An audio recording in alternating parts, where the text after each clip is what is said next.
Perkenalkan, nama saya Nabila Rohmania. Di sini saya akan menjelaskan tentang sistem pencernaan pada manusia. Oke, yang pertama, apakah kalian tahu apa itu pencernaan? Nah, pencernaan adalah proses mengubah makanan menjadi zat-zat yang lebih kecil sehingga bisa digunakan oleh tubuh. Proses ini terjadi di saluran pencernaan yang terdiri dari beberapa organ yang bekerja sama. Nah, proses pencernaan ini melibatkan yang pertama pengunyahan makanan, yang kedua pencernaan kimiawi, yang ketiga penyerapan zat gizi, dan yang terakhir yaitu pembuangan sisa makanan. Nah, selanjutnya, apa sih fungsi sistem pada pencernaan?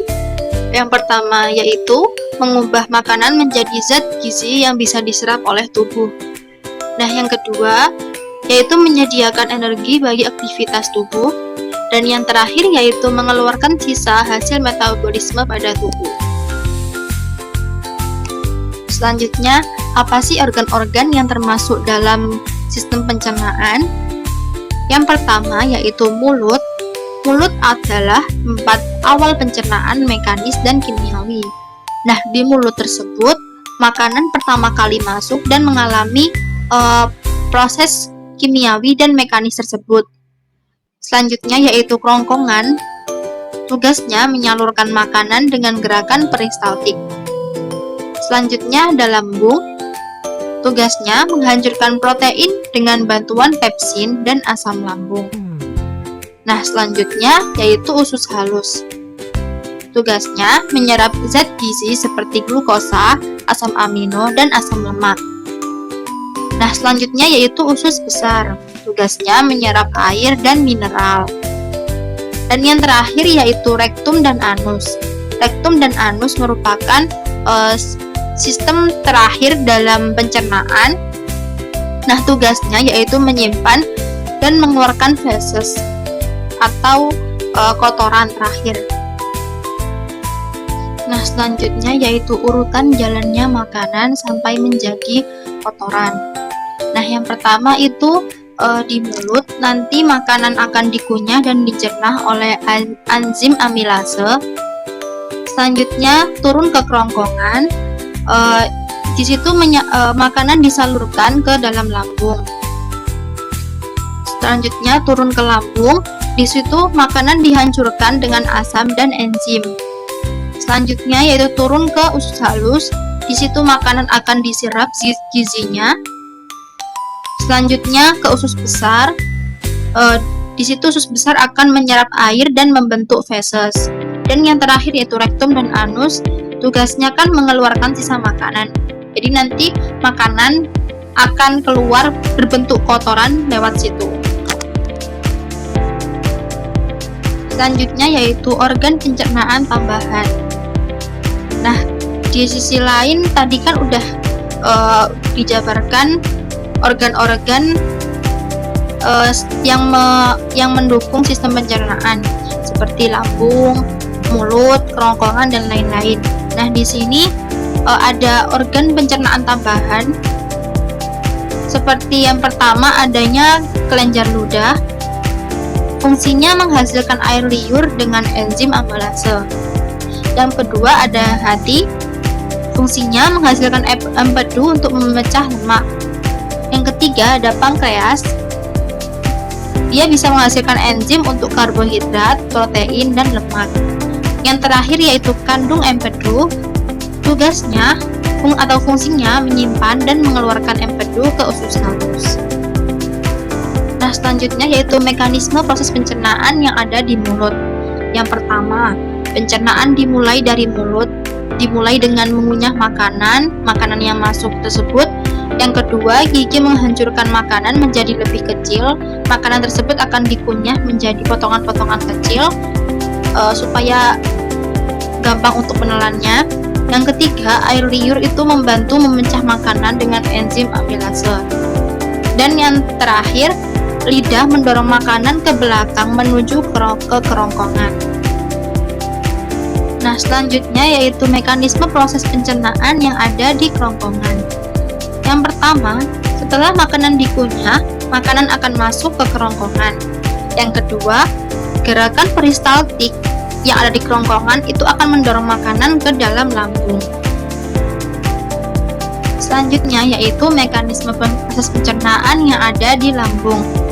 Yang pertama, makanan yang ada di lambung itu bercampur dengan asam lambung dan enzim pepsin.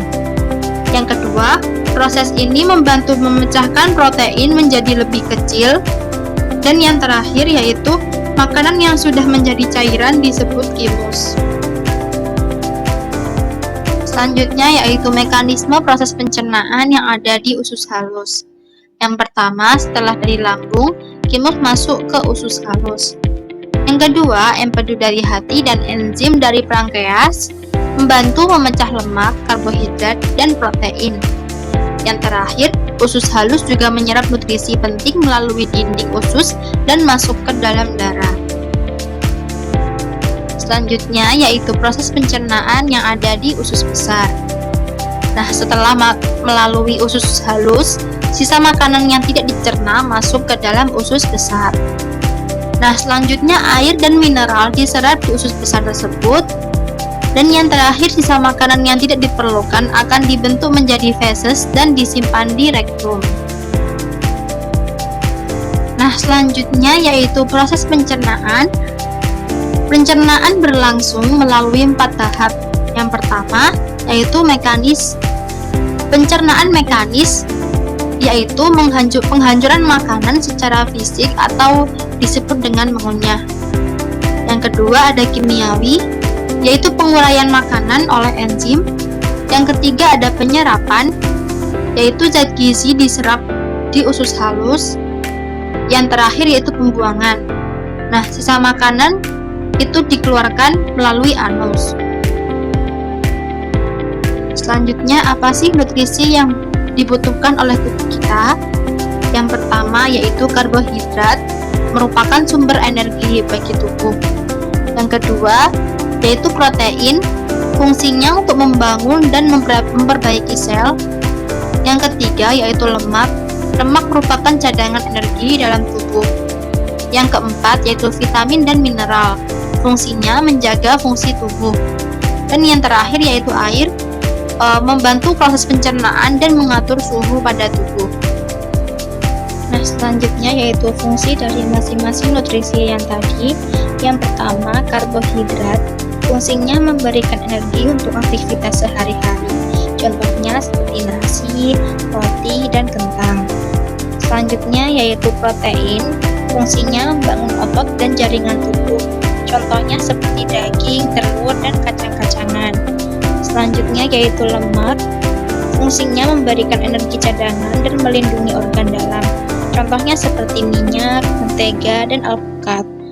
Selanjutnya yaitu vitamin dan mineral, fungsinya menjaga kesehatan tulang, kulit, dan organ tubuh. Contohnya seperti buah-buahan dan sayuran.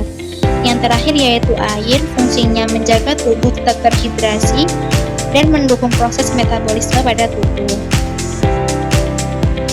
Nah, selanjutnya yaitu macam-macam gangguan pada sistem pencernaan.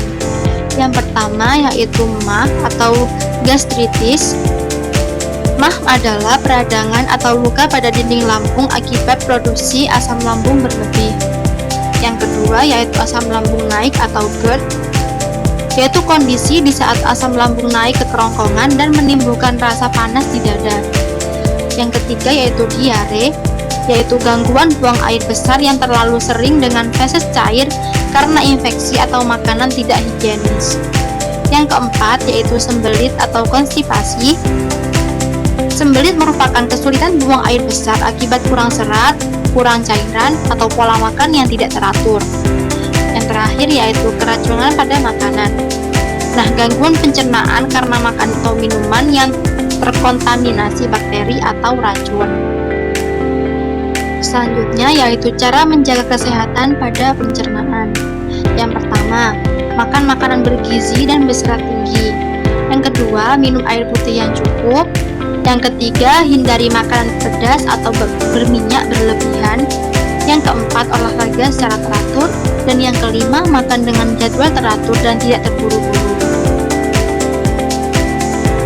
Yang terakhir yaitu kesimpulan. Sistem pencernaan manusia berperan penting dalam mengubah makanan menjadi zat gizi yang dibutuhkan tubuh untuk menghasilkan energi. Nah, proses ini melibatkan kerjasama berbagai organ utama seperti mulut, lambung, dan usus, serta organ tambahan seperti hati dan pankreas. Dengan menjaga pola makan yang sehat, minum air yang cukup, dan rutin berolahraga, kita dapat membantu sistem pencernaan tetap sehat dan berfungsi optimal setiap hari. Nah, sekian penjelasan dari saya tentang sistem pencernaan tadi. Kurang lebihnya saya mohon maaf apabila ada salah perkataan atau salah perbuatan. Wassalamualaikum warahmatullahi wabarakatuh.